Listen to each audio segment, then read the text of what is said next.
So. Well, at least there's a lot of them this year. Well done. Yes. Did you? It's the 80th anniversary. That's why.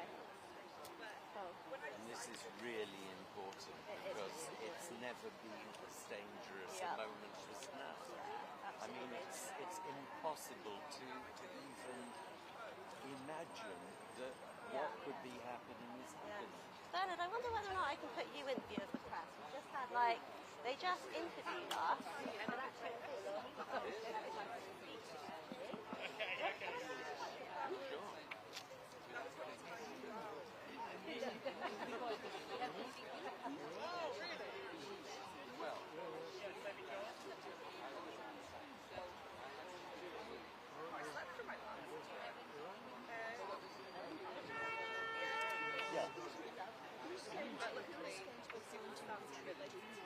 I think probably the mayor and somebody else. I'm not sure if it's... Hope so. I'll interview you after the event. Okay. Great, thank you. Right. I mean, I'll probably cover quite a lot of what they want to know anyway. I'm guessing their sound will be bad from the distance. Yeah, and I will have a lot of detail that I'm not putting into form. But there's just so much. Yeah, absolutely. And yeah. Yes, yes.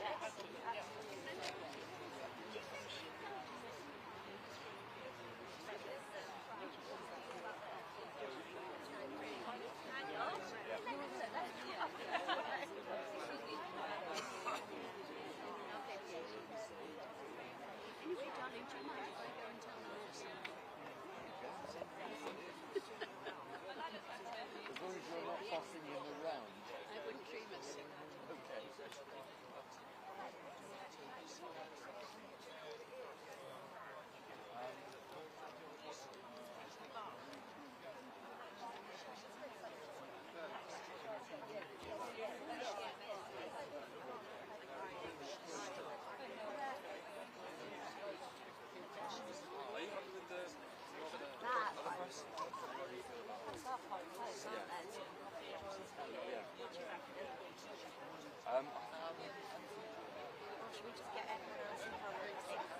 Yeah.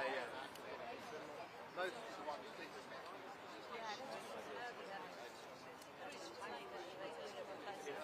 it's working right now. I put them on my own way around. So we get forward a little bit? Yeah. Can any of these bags maybe be put to the side? Is it possible so that people can stand here a bit easier? Thank you, I'd appreciate that. 1, 2, 1, 2. Can everyone hear?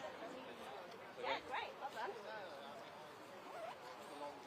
Yeah, just testing. So any more? Testing. I like the head.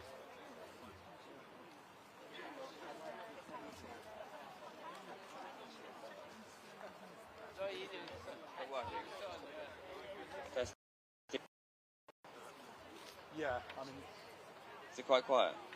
it's just, obviously, yeah, no, yeah.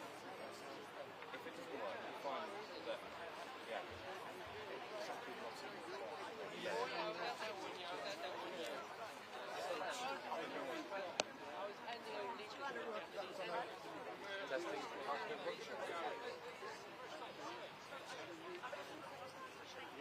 Testing. Testing. Better?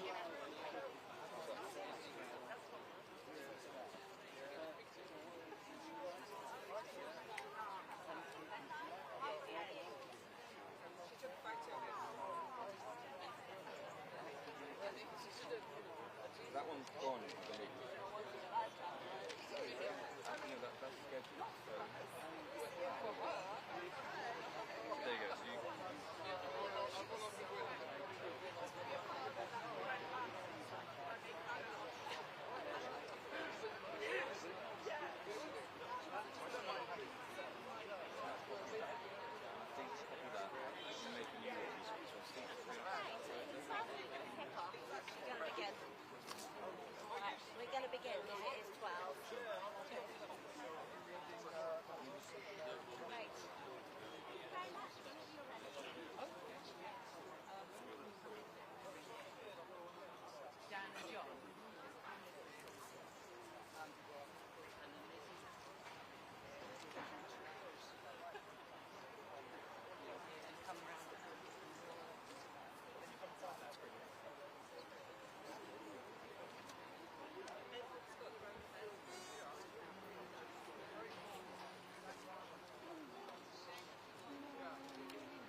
watch out.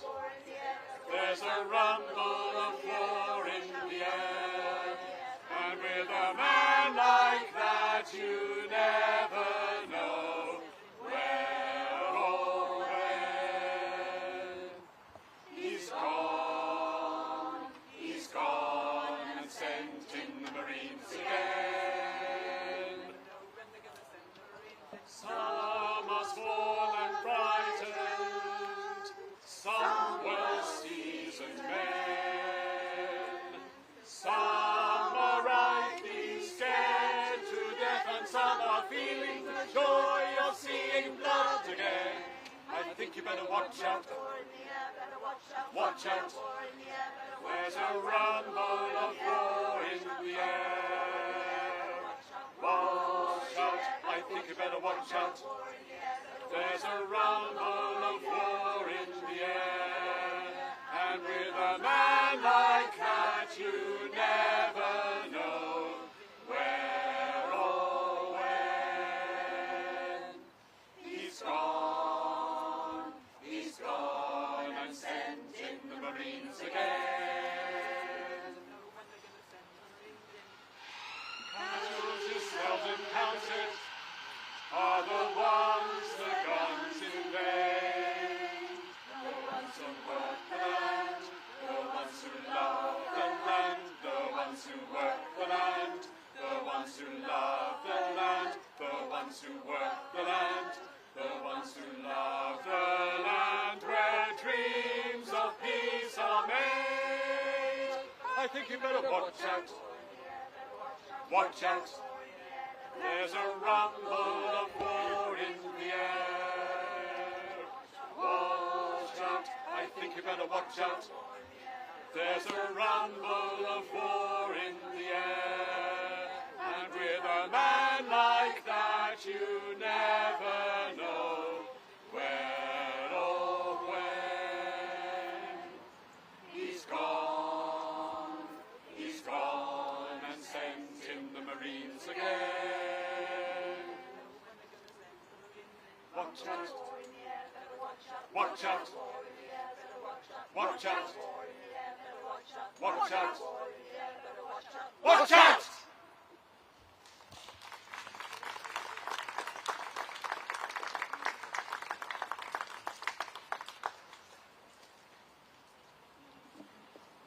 Hello, we're Raised Voices and our conductor, Jake Alexander. We've just... Is it on? Sorry, we're Raised Voices, an activist choir. That song was Watch Out, which, when I can find my notes, I'll tell you, sorry. It's written by Holly Near in 1984, during the time when Ronald Reagan was president, and he ordered a massive defence build-up. The song is particularly relevant now in these precarious times when many nations that have nuclear weapons are waging war. We need to remain alert to the possibility of any of these conflicts turning nuclear. So that song is a good reminder. Our next song, Break the Nuclear Chain, is about us all working together towards a non-nuclear world.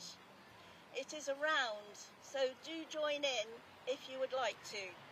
You can sing with this group at the end here, and to help you, they are holding up the lines of each song. There are just 4 lines, so they hold those for you to join in with if you would like to. Thank you.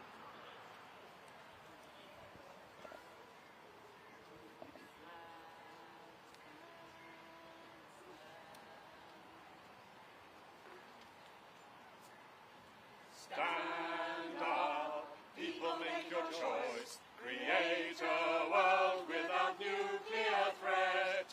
For together we are strong. Break the nuclear chain.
so much to our choir raised voices. Round of applause, please.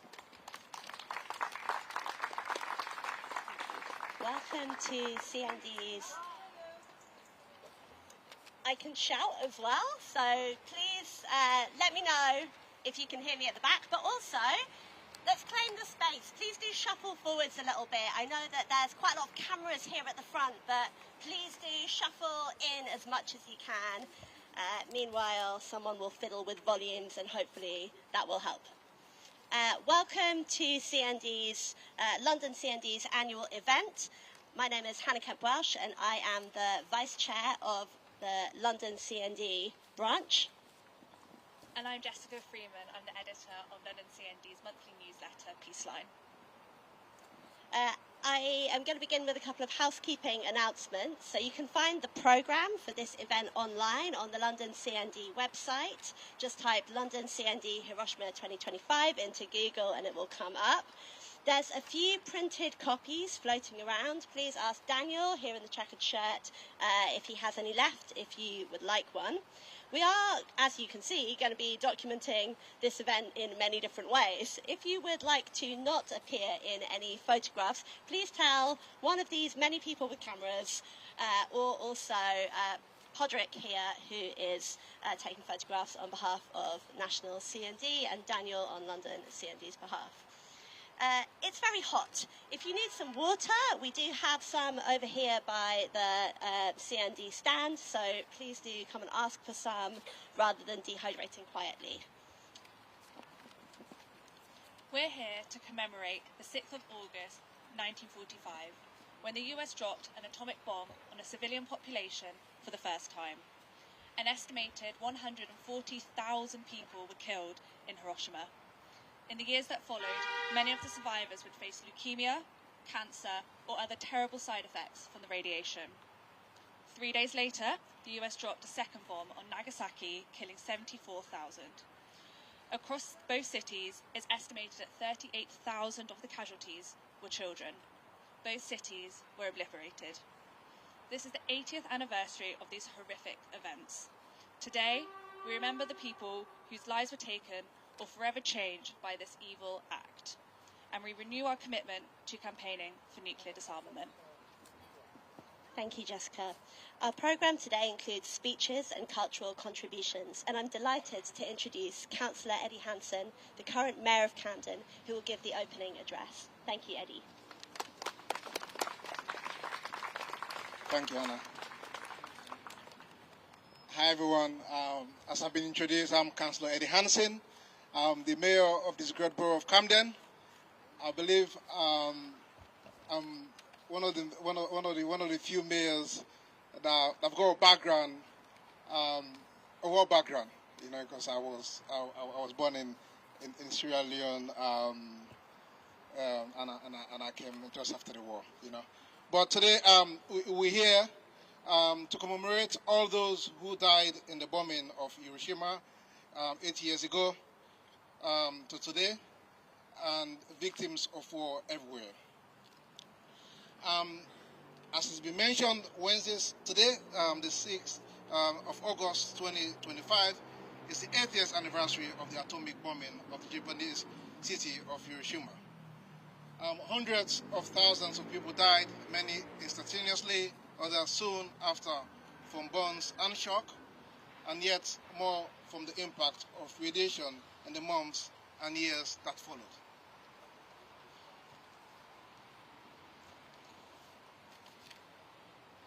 Flowering cherry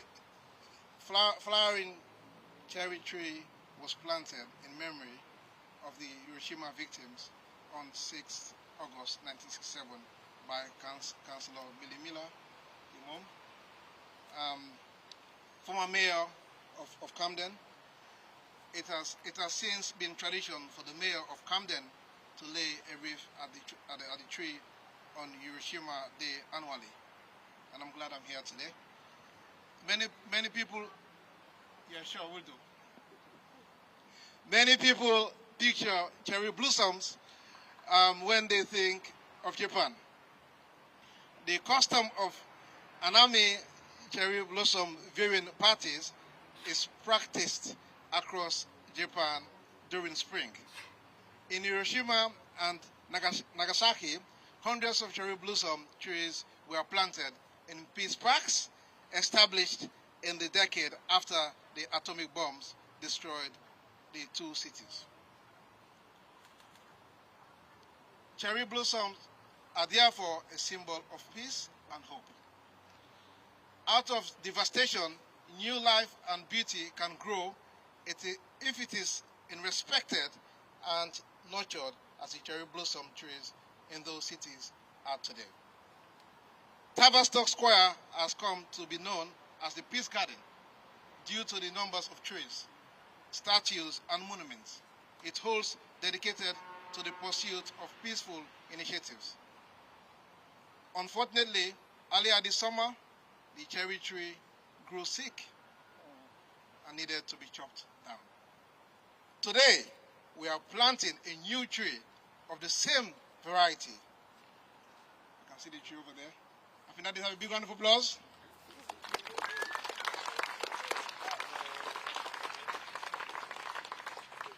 Continuing our commemoration of the victims of the nuclear bomb in Hiroshima.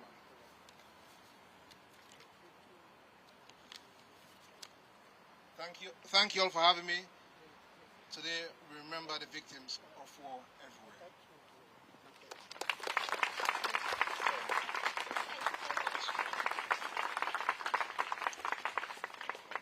Thank you very much. We're very pleased to welcome Bernard Miller, son of Millie Miller, then Mayor of Camden, who planted the original tree in 1967. Bernard will share a short history of the tree. Millie Miller also compared this commemoration each year from 1967 until her death in 1977, and Bernard has done so himself perhaps 15 times over the intervening years. Welcome, Bernard. Thank you, Hannah. Friends, I'd like to start by thanking the Mayor Eddie Hanson for maintaining this really important link. All mayors since 1967, when this was the first commemorative event in this country, have come and laid a wreath and spoken at this event, and that's really important. But I'd like to go back 10 years before that, because at that point my mum was Mayor of Stoke Newington. She was one of the mayors and religious leaders across the country who organised peace conferences that led to the founding in 1958 of CND. And mayors get invited to officiate at things. They're asked to open, close, speak at, plant, dig up, and so on. But this was not something my mum was invited to. It was her initiative, and had been for several years, to get a memorial. And it was done with a woman called Moira Gaster, who was then Secretary of Hampstead CND, and in memory of whom the tree behind me is planted. So it is continuous. But over the years, we have had every kind of speaker, every kind of participant. We've had religions from A to Z, from agnostics and atheists to Zoroastrians and Zen Buddhists. We've had poets and potters and painters and philosophers and, of course, politicians. We had the two previous members of Parliament for the area that is this constituency, Lena Jager and Frank Dobson. And Frank corrected me some years ago when I said I looked forward to the day when we wouldn't need to have this event because there would have been disarmament. And he said, that's wrong.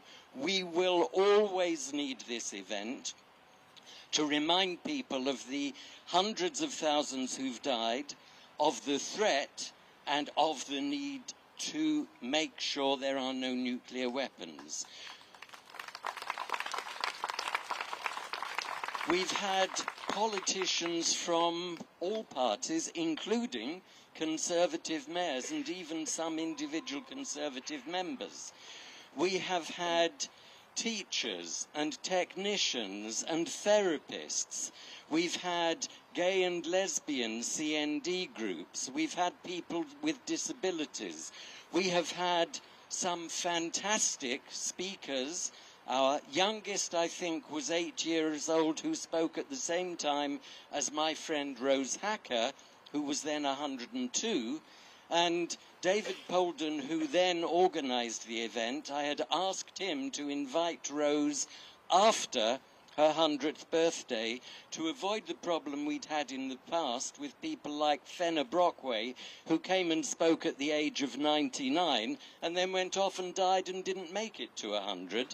So Rose spoke until she was 102 each year, but she was then followed by my friend Hetty Bauer, who spoke until she was 108, and for people who want to see her, I have put on YouTube a video of her sitting more or less where I am now, singing the H-Bomb's Thunder, and I was with her when she died at the age of 108, and her last words were "Ban the bomb forevermore," the closing line of H-Bomb's Thunder. There are so many people I could name, but there isn't time, and I'm not going to go into that, but I do want to say that my links with the tree, and I've only been to, I think, 50 of the 58 events here, my links are personal as well as political and propagandistic, if I can put it like that. I didn't know until about 6 weeks before she died that my mum had been fighting cancer and a life expectancy of 6 months for over 30 years. And by the time I was born, that had been reduced to 3 months. I didn't know, because she never talked about it until she chose to tell me 6 weeks before her death, that she had lost a lot of her family in the Holocaust. That was the Nazis' genocide. Now we have another genocide, or more genocides to deal with. I discovered subsequently through genealogy she lost about 80% of her family, and I never knew. And I think she never knew what I discovered. 2 of her relatives were killed by Zionists. One, a Zionist in 1924 called Otto Israel Hahn, and one, Volker Bernadotte, in 1948, a man who'd saved 20,000 Jews from the concentration camps, both of them for promoting peace with Palestinians. So I consider it my duty to promote peace and justice with and for Palestinians. But I'm going to end with a very personal recollection. 3 weeks before she died, Millie gave her last public talk. It was in a building on Ensley Gardens just behind me. And I knew that she was going out to give a talk, and I got a phone call. And she said, "Bernard, can you come and collect me? I'm not well enough to drive home. I will be sitting under my cherry tree." So I came down and I collected her. And as we were heading home, I said, "What was the meeting?" And she told me. And I said, "How did it go?" And she said something I had never heard her say before. She said, "I think it was the best speech I've ever given." And I said, "What was it about?" She said it was to a Jewish women's group called the League of Jewish Women, who met in a building on Ensley Gardens called Hillel House. And in that speech, I told them that if they did not work for peace and justice for Palestinians, although they then just called them Arabs and Israeli Arabs, they weren't using the word Palestinian that much. If they did not work for peace and justice for Palestinians, Israel would be committing suicide. That was 3 weeks after the first right-wing Israeli government was elected. So I consider it my duty, as far as I can, to carry on that campaign, to carry on with the message of CND and banning the use and the holding of nuclear weapons. I was upset when the original tree was decided to be felled because it was infected, but 4 branches had fallen off and they could have killed somebody, as a tree did in Chalkwell only a couple of months earlier. And I've now reconciled myself. This is part of the cycle of life and renewal. And that tree that we are going to officially plant today, although it's already there, has to become a new symbol of CND and the campaign for nuclear disarmament in Camden. And just one last word on the old tree. I used to come down here in April and take pictures of it in bloom. It was magnificent. And I've been using that picture as my background in Zoom meetings for about 4 or 5 years, and I call it my family tree. So I hope I'm going to get new family from new people here and a new family tree from the tree that's being planted today. And I wish everybody courage and strength to fight for peace for the future, because we need it now more than ever before. Thank you.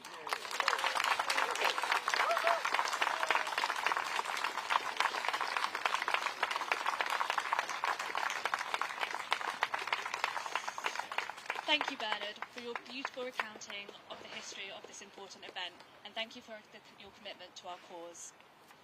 Now, we will plant the tree, and wreaths will be laid by the Mayor of Camden and Phil Sedler on behalf of London CND. For those who wish to do so, please feel free to use the spades located next to the tree to lay some soil on top of it. Following this, Reverend Nagasi of the London Peace Pagoda will lead us in a few minutes reflection.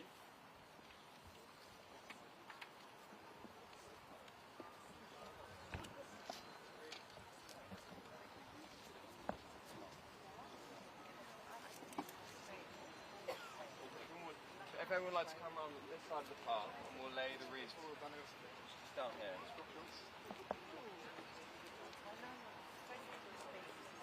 Media, if you want to sort of set up here. Place it around the thing. That's right.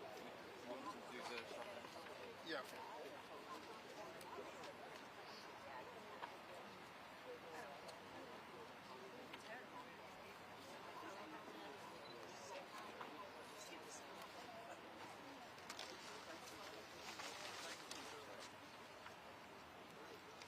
Are we ready? Yes. Are we ready? Yes. Okay, let's go.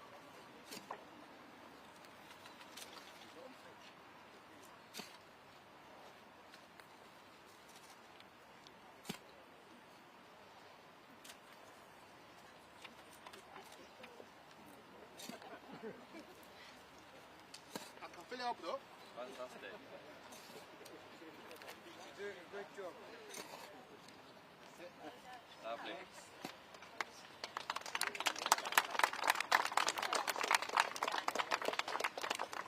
Thank you.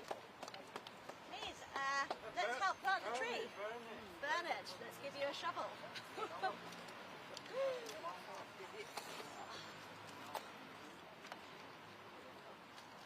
I may not be very good at praying, but I do pray that the current MP for Holborn and St Pancras doesn't decide to declare CND a terrorist organisation and prescribe us. So I hope you'll all be here next year. Please go ahead and help with the planting. Phil, would you help? Thank you. Shovel, people. Thank you very much, yes. If we now do the flowers, laying of the wreaths. Sorry, Hannah. Yes? If we do the laying of the wreath and then we'll No, do just plant the tree and then let it read. Right, otherwise we That's get the what- light okay, all yeah. over the reeds. Agree for luck, pass it on.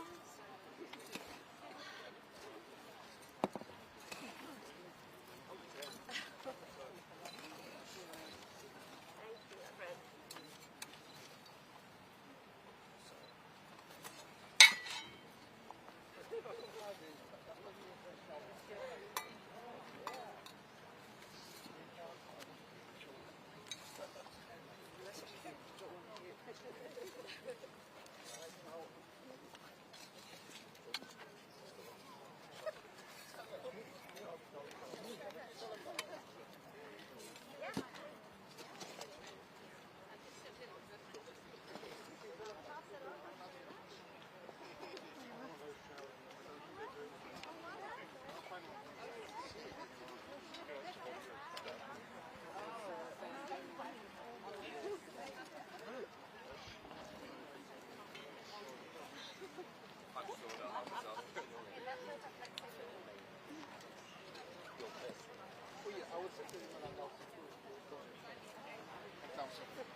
I hope to support you.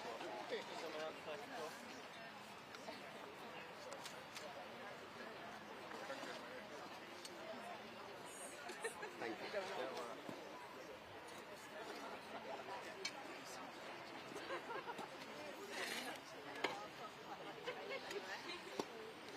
Stamp on it a little bit to burn up the ground, you reckon? Give it a bit of a stamp. I think sorry, definitely. Definitely water. They've got money trainers there. Uh-oh. There's a couple of buckets of water, I think. That's something.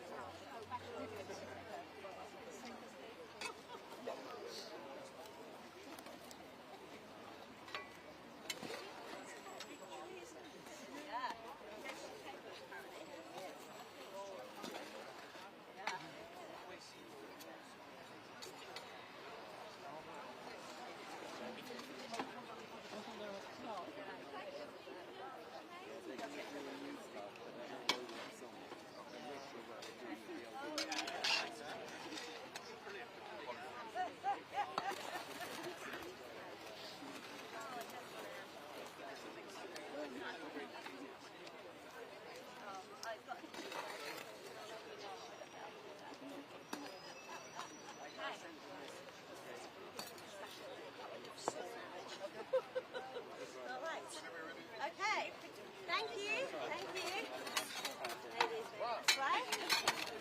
And now, please. Excellent work.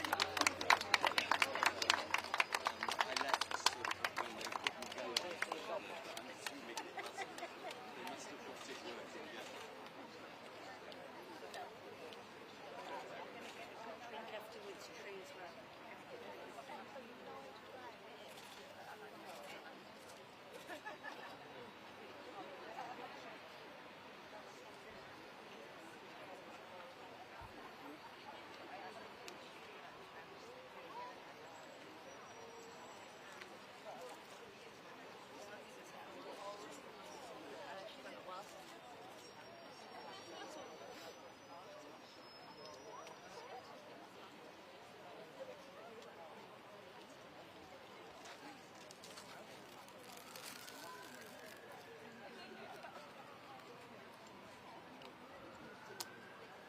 Let's have a moment of silence together, and then the Reverend Nagazi will lead us with some chanting.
people should go there. We're going to turn back to face this way for the round of the programme now. Thank you very much to all the volunteers who helped to plant the tree. I think that memory will stay with us every time we return to this beautiful spot. Thank you to Camden Council for providing and planting the tree. I'm sure that they will ensure it is properly positioned. Thank you also to Bernard Miller.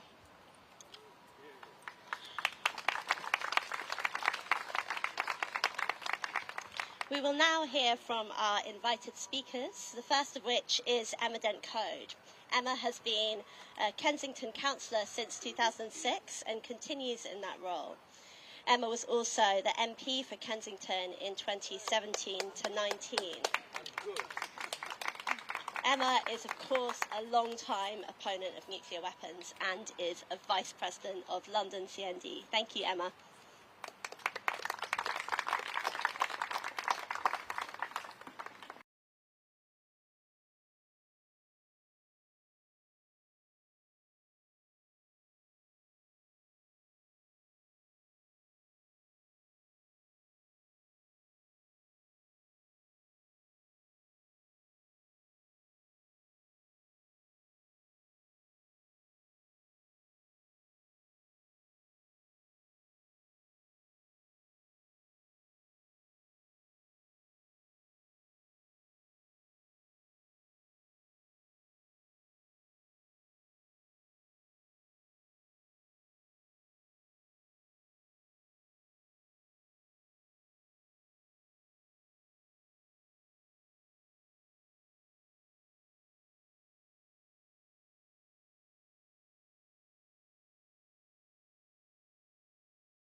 Taskete kure. Help, if you please. We recognize several of these houses as the homes of friends, but because of the fire, it is too late to help. When we reach Sakai Bridge, we see that the whole community on the opposite side of the river is a sheet of fire. Listen, everybody, we dare not cross here, so why don't we take refuge in Asano Park over there instead? When we reach the park, people are pouring into it and continue to do so all day long. The park was far enough away from the explosion that its bamboos, pines, laurel and maples are still alive. And so this green place proves very inviting for refugees. But it is hard to know where is the safest place. So we walk farther along the river and settle down in some underbrush. The silence in this bamboo grove, where there are hundreds of gruesomely wounded suffering together, is one of the most dreadful phenomena of my whole experience. To distinguish the living from the dead is not easy, for most of the people are lying still, with their eyes open. No one weeps. No one complains. None of the many who die do so noisily. Not even the children cry. Very few people even speak. When I give water to some whose faces have been almost blotted out by flesh burns, they take their share, then raise themselves a little and bow to me in thanks. Early in the evening, look!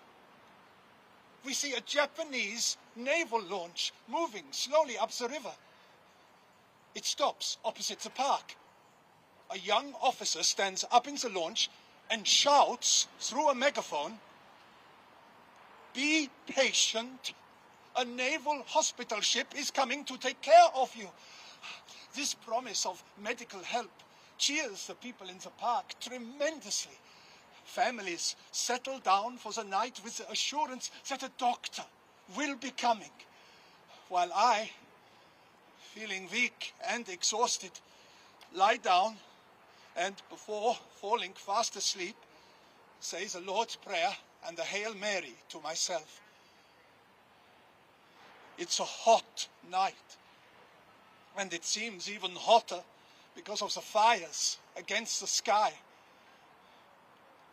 Next morning, August 7th, it is again hot, and there are now a number of bodies floating in the river. As for the promised naval hospital ship, it has not come. So, the first thing I do is go and fetch water for the wounded in a bottle and a teapot I have borrowed from someone. I've heard that it's possible to get fresh tap water outside the park. Near the entrance, I see an army doctor working. Do you have any medicines? Will you be coming into the park later? The only medicine I have is this iodine, which I am painting over cuts, bruises, burns, everything. Outside the park, I find a tap which is still working, part of the plumbing of a vanished house. So I fill my vessels and return. When I've given the water to the wounded, I make a second trip. On my way back, I get lost. And as I look for my way through the woods, I hear a voice from the underbrush asking, "Have you anything to drink?" I see a uniform. Thinking there is just one soldier, I approach with the water, but when I penetrate the bushes, I see there are about 20 men, and that they are all in the same nightmarish state. Their faces have been wholly burnt. Their eye sockets are hollow, and their mouths are mere swollen, pus-covered wounds, which they cannot bear to stretch enough to admit the spout of the teapot.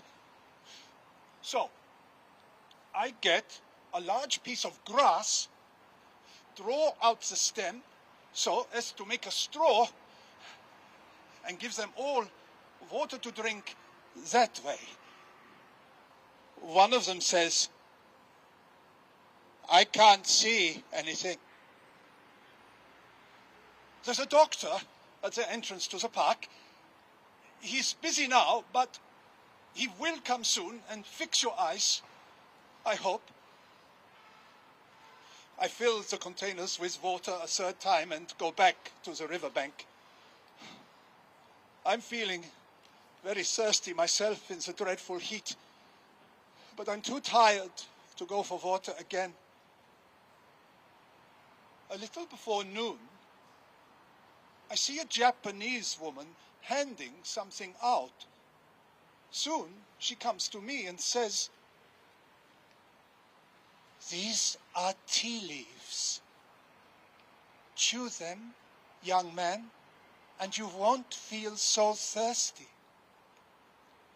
For weeks, I have been feeling oppressed by the hatred of foreigners that the Japanese have increasingly been showing. I've been uneasy even with my Japanese friends.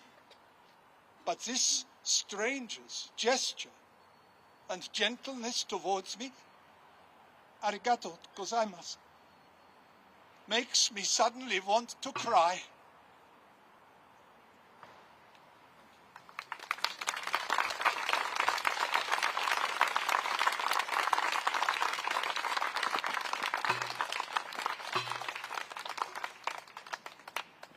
Thank you for that very moving performance, Michael. Next, we will have a reading from Jan Wolfe. Jan is a playwright, fiction writer, reviewer, and activist. Her fourth play, Blood, Gold and Oil, was performed at 2 London theatres for the 20th anniversary of the invasion of Iraq. She has published 2 books of short stories, Fugues on a Funny Bone and Stormlight. Her themes are self-discovery and people up against it. Thank you so much, and thank you for asking me to read at this very important occasion. I'm going to read to you the second part of a short story set in a beautiful idyllic seaside town of Sidmouth in Devon, where every year they have a folk festival, but they also had CND's 60th birthday celebration a few years ago. And there will be an event there today in Sidmouth, and my piece is called Passing the Baton, and as you might gather, it's about the generational responsibilities of standing up for peace. "It's open microphone time," says a henna-haired woman in a green linen dress. "Nan, it's open mic," corrects a teenage girl in shorts and t-shirt. "Sorry, darling, open mic," replies her grandmother, who continues. 73 years ago today, August the 6th, 1945, the day I was born, the Americans dropped an atomic bomb called Little Boy on Hiroshima. 2 days later, a second bomb was dropped on Nagasaki. 380,000 people were killed. The facts hang in the air like ghouls. And now my granddaughter will read something written by one of the survivors of Hiroshima, she says, handing her granddaughter the mic. The girl takes it in her right hand like a baton, a piece of paper in her left. She is nervous, yet her voice is clear and strong as she reads. Through a darkness like the bottom of hell, I could hear the voices of the other students calling for their mothers. I could barely sense the fact that the students seemed to be running away from that place. At the base of the bridge, inside a big cistern that had been dug out there, was a mother, weeping and holding above her head a naked baby that was burned bright red all over its body. And another mother was crying and sobbing as she gave her burned breast to her baby. In the cistern, the students stood with only their heads above the water and their two hands, which they clasped as they imploringly cried and screamed, calling their parents. But every single person who passed was wounded, all of them, and there was no one to turn to for help. The singed hair on people's heads was frizzed up and whitish and covered with dust. From their appearance, you wouldn't believe that they were human creatures of this world. The girl steps back into the silence that she has created. Her grandmother's hand is out for the mic, but the girl holds tight, feeling steeped in her responsibilities, feeling steeped in the knowledge that this reading has given her. And then a breeze, as if an open door, an oven door has opened, carries sounds from the beach. The hawing of gulls, kids running into the sea, and a lone mother's voice. Put some cream on, sweetheart. You don't want to get burned. Thank you.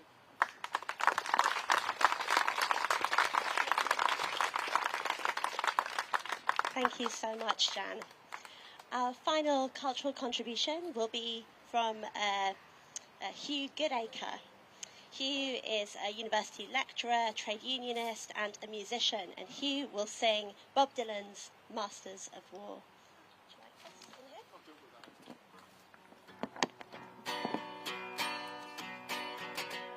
Come, you masters of war, you that build the big guns, you that build the death planes, you that build all the bombs, you that hide behind walls, you that hide behind desks.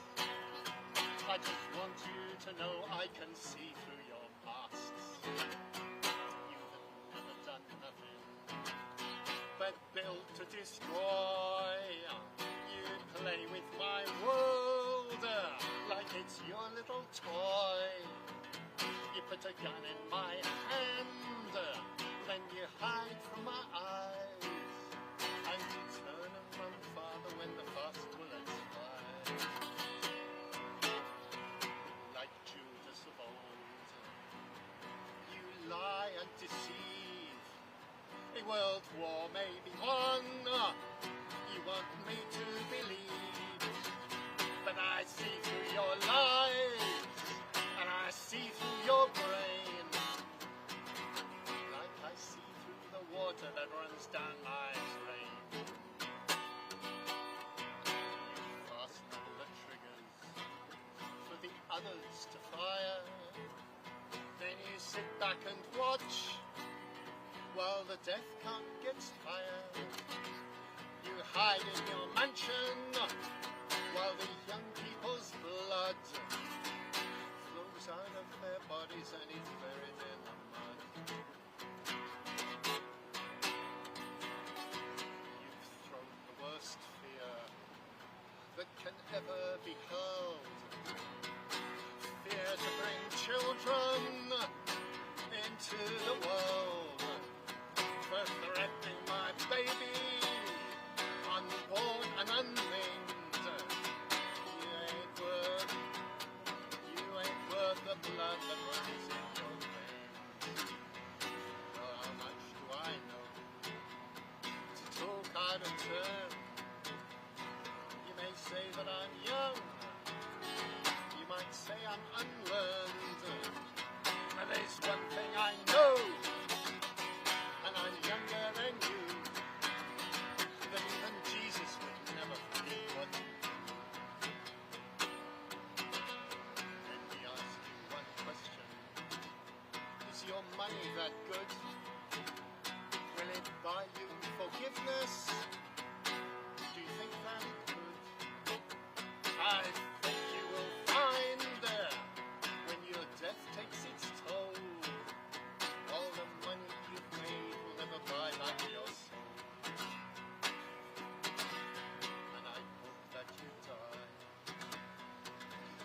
will come soon. I'll follow your casket on a pale afternoon.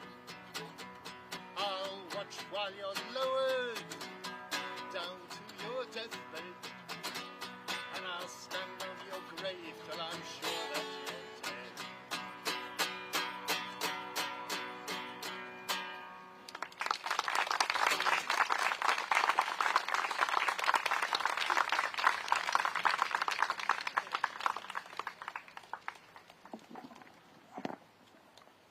Thank you, Hugh. Before we end today, we have a short announcement from Shigeo Kobayashi from Japanese Against Nuclear on Nagasaki Day.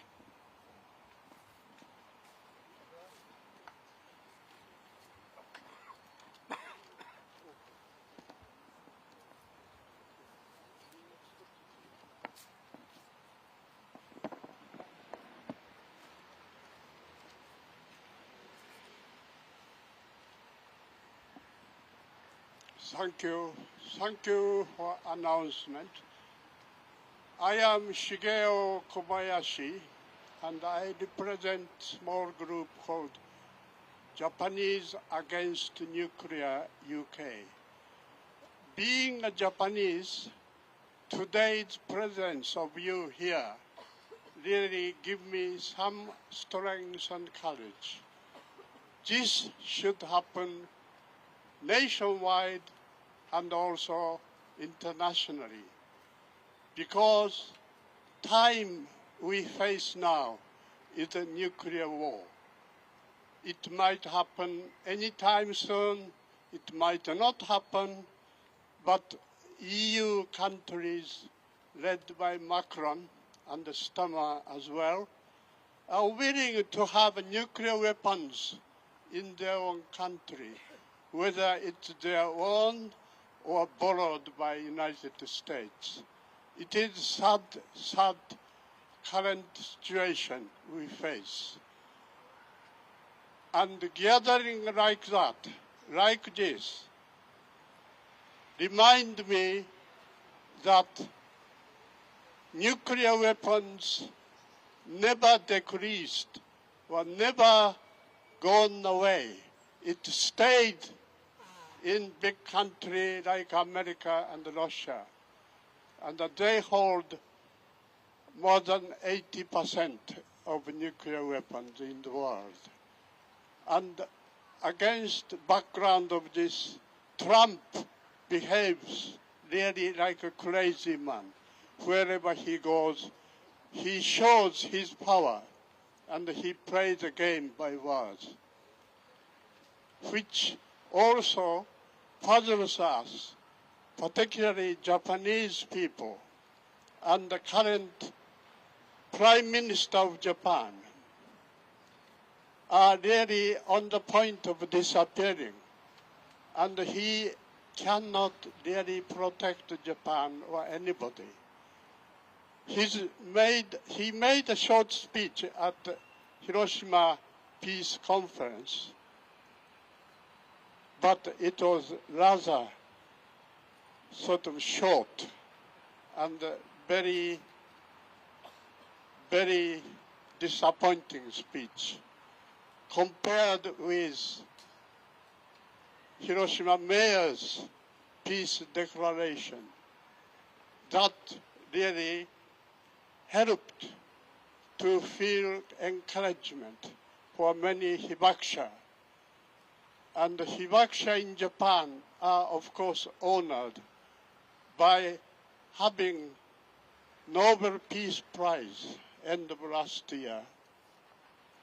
And that gave great courage and strength for them. However, number of hibakusha is decreasing very quickly. And within, say, 10 years or so, it will be so minimum number of hibakusha. Their average age is 86. And the people are slowly disappearing. However, I hope younger generation, and including members like you here today, will carry on the torch to say, raise voices against nuclear weapons, and also same tone, nuclear energy, nuclear power, which is bringing catastrophic result in Japan and all over the world wherever nuclear power exists. Nuclear power stations or plants are like very expensive executive flats or apartment without a toilet. They forgot to build system to release waste out of these plants. And it's all over the world. It is contaminating ocean, air, and so on. So let's hope we survive even for next year. Let's hope. And I wish to say good luck to Michael Mears, who is visiting Japan in September, showing his own play in bilingual situation. And I hope many Japanese people will look at it and get some kind of reflection what the situation we are in. Anyway, my announcement is that on Saturday, Nagasaki Day, there are two events I am concerned to tell you, which is, one is at a friend's house nearby here in the afternoon from 12 to 4 o'clock. There will be gathering organized by Essex CND, and the film they are showing is Silent Fallout. This story tells about how much radiation in America itself got it through these so many testing they had weapons. Every time they did it, fallout happened, but no report is mentioned, and many people are radiated under it, and many people died or dying. That is one announcement. Next one is we organize peace walk from Westminster Cathedral from 6 o'clock to 7 o'clock. It's a sort of a 5 miles walk, so whoever can do that walk, join the group. 5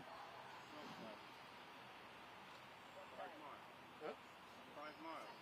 About 5 miles? No. 10 miles? What's that? Shorter. 1 hour walk. Yeah, it is 1 hour walk.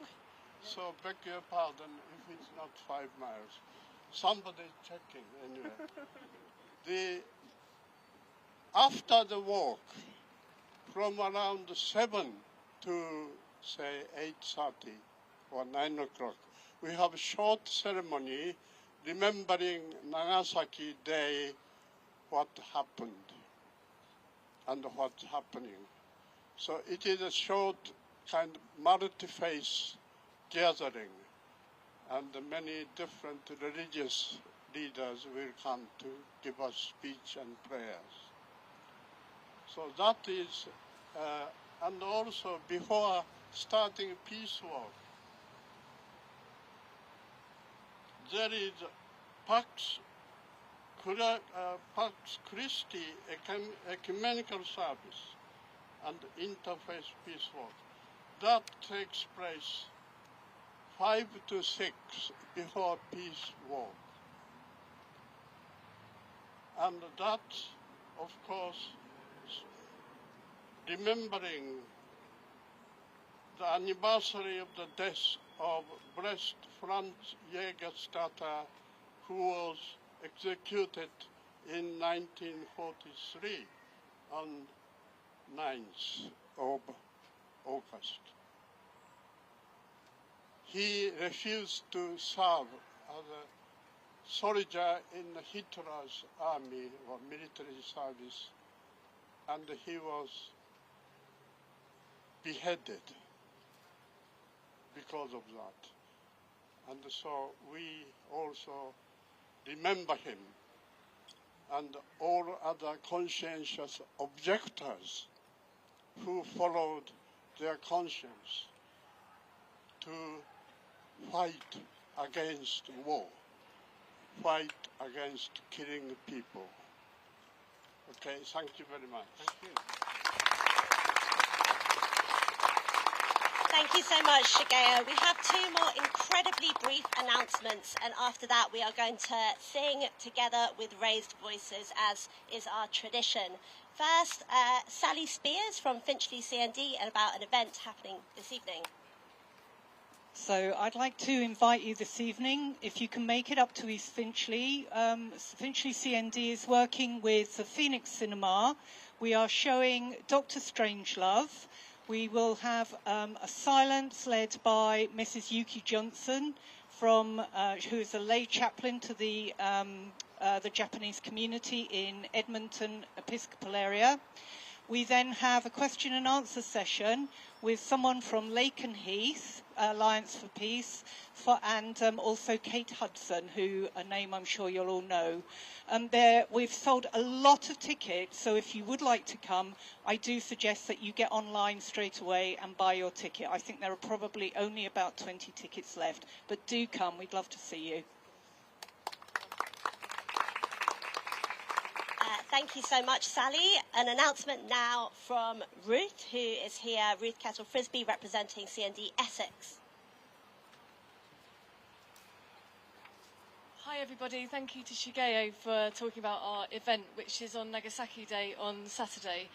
So join CND Essex on the 80th anniversary